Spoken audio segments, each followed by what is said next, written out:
अभी हम बात करते हैं मेजरमेंट की हिस्ट्री के बारे में कि पहले ज़माने में मेजरमेंट किस तरह से की जाती थी। तो सपोज़ करो हम एक ऐसे एरा में है कि जिसमें स्टैंडर्ड को डिफाइंड नहीं किया गया है, तो हम किस तरह से मेजरमेंट लेंगे। सपोज़ करो आपको अपने कपड़े सीने हैं, तो आप चले गए एक दर्जी टेलर के पास। टेलर ने आपको बताया कि जी आपके कपड़े सीने के लिए मुझे चाहिए 5 हाथ का कपड़ा। उसने अपने हाथ से हिसाब लगाया और बोला कि आप मुझे 5 हाथ कपड़ा लेके आओ तो मैं आपके कपड़े सी लूँगा। आप चले गए किसी भी क्लोथियर के पास जो कपड़े बेचने वाला हो, और उसको आपने बोला कि भाई मुझे चाहिए 5 हाथ का कपड़ा, और उसने आपको दे दिया 5 हाथ का कपड़ा, और आप चले गए वापस टेलर के पास। तो टेलर ने जब उसको नापा तो उसने कहा कि भाई ये तो 5 हाथ से कम है, हालांकि क्लोथियर ने आपको 5 हाथ का कपड़ा ही दिया था। तो यहाँ पे मसला क्या हो गया, प्रॉब्लम यहाँ पे किस वजह से क्रिएट हो गया।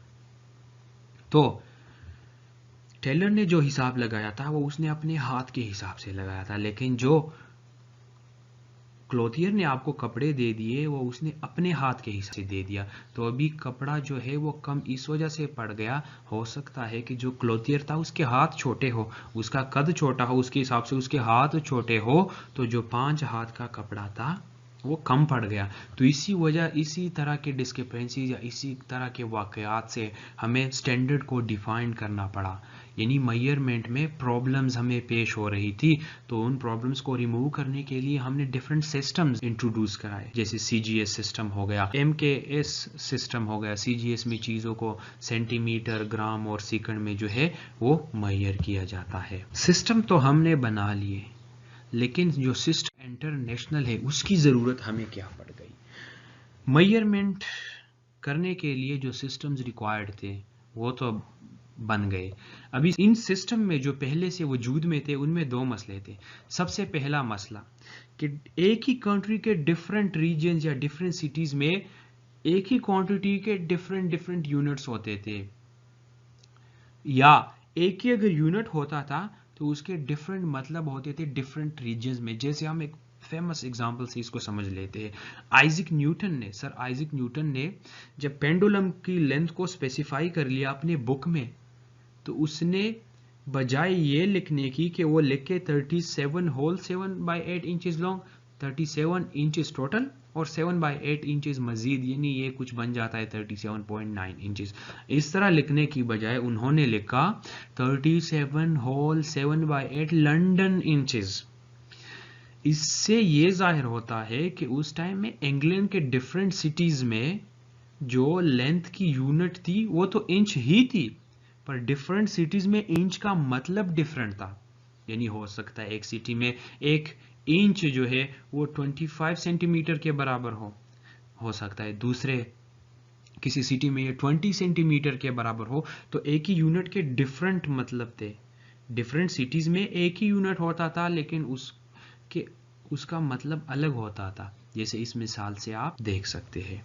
तो the inch in different cities of England was defined to have different length। दूसरा, उसमें जो पहले से सिस्टम्स थे उनमें ये मसला था कि हमें ऑड कन्वर्जन्स के साथ डील करना पड़ता था। ऑड कन्वर्जन का मतलब क्या है? ऑड कन्वर्जन का मतलब यही है कि बजाय 1 पाउंड में 10 ऑन्सेस की बजाय हमने 16 ऑन्सेस रखे थे 1 पाउंड में, यानी उस वक्त में पाउंड में 16 ऑन्सेस थे।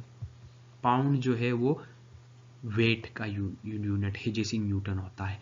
12 इंचेस 1 फुट में होते थे, इसी तरह 5280 फीट होते थे 1 माइल में। तो ये जो है ऑड कन्वर्जन फैक्टर्स थे उस जमाने में। ऐसा ही जब वजूद में आया तो उसने जो कन्वर्जन फैक्टर इंट्रोड्यूस कराए, ऑड कन्वर्जन फैक्टर्स नहीं थे। जैसे उन्होंने 1000 मीटर्स 1 किलोमीटर में रखे, इसी तरह 100 सेंटीमीटर्स 1 मीटर में। तो दोनों मसलों से हम बच गए एसआई के इंट्रोडक्शन से।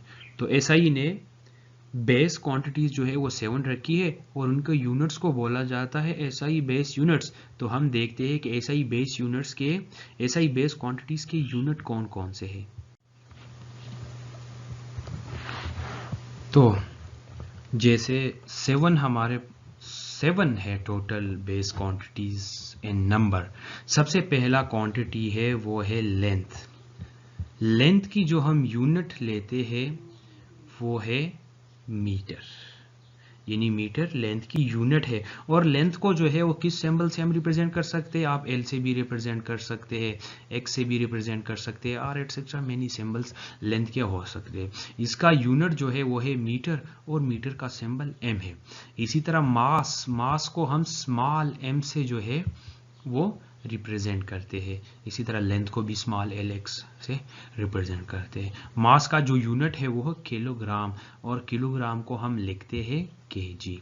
इसके साथ जो टाइम है, टाइम को हम स्मॉल टी से रिप्रेजेंट करते हैं, और इसका जो यूनिट है वो सेकंड है, एस, या बाज़ जगहों पे आपको SEC भी मिलेगा। इसके साथ इलेक्ट्रिक करंट को हम कैपिटल आई या आयोटा से रिप्रेजेंट करते हैं। आई की तरह ही एक सिंबल होता है, और उसका यूनिट है एम्पेयर, और एम्पेयर को हम लिखते हैं कैपिटल ए से। इसी तरह से आप दूसरे फिजिकल क्वांटिटीज के सिंबल्स और यूनिट को देख सकते हैं। जो केल्विन है उसको हम कैसे रिप्रेजेंट करते हैं। इसी तरह जो टेम्परेचर है उसको हम टी से, कैपिटल टी से रिप्रेजेंट करते हैं। अमाउंट ऑफ सब्सटेंस को स्मॉल एम से हम रिप्रेजेंट करते हैं, और उसका यूनिट होता है मोल, MOLE। इसी तरह जो लुमिनस इंटेंसिटी है उसका यूनिट होता है कैंडेला। तो जो डिराइव्ड फिजिकल क्वांटिटीज है उनके यूनिट्स को हम बोलते हैं डिराइव्ड यूनिट। हमें अब बेस फिजिकल क्वांटिटीज की एसआई यूनिट्स का पता चल गया, तो हम डिराइव्ड फिजिकल क्वांटिटीज के एसआई यूनिट्स लिख सकते हैं। जैसे एरिया एक डिराइव्ड फिजिकल क्वांटिटी है, इसको हम कैपिटल ए से रिप्रेजेंट करते हैं, और इसका जो यूनिट होता है स्क्वायर मीटर, और मीटर स्क्वायर। इसी तरह वॉल्यूम एक डिराइव्ड फिजिकल क्वांटिटी है, और इसको कैपिटल वी से रिप्रेजेंट करते हैं, इसका जो यूनिट होता है वो क्यूबिक मीटर। इसी तरह स्पीड और वेलोसिटी हो गया, इसको हम स्मॉल ए से रिप्रेजेंट करते हैं, और उसका जो यूनिट होता है मीटर पर सेकंड। इसी तरह एक्सेलरेशन हो गया, उसको हम स्मॉल ए से रिप्रेजेंट करते हैं, और उसका जो यूनिट होता है मीटर पर सेकंड स्क्वायर्ड। इसी तरह डेंसिटी हो गया, फोर्स हो गया, फोर्स को कैपिटल एफ से रिप्रेजेंट करते हैं, और उसका जो यूनिट होता है वो होता है न्यूटन, और न्यूटन के सिंबल को हम लिखते हैं कैपिटल एन से। इसी तरह आप एनर्जी और प्रेशर को भी देख सकते हैं।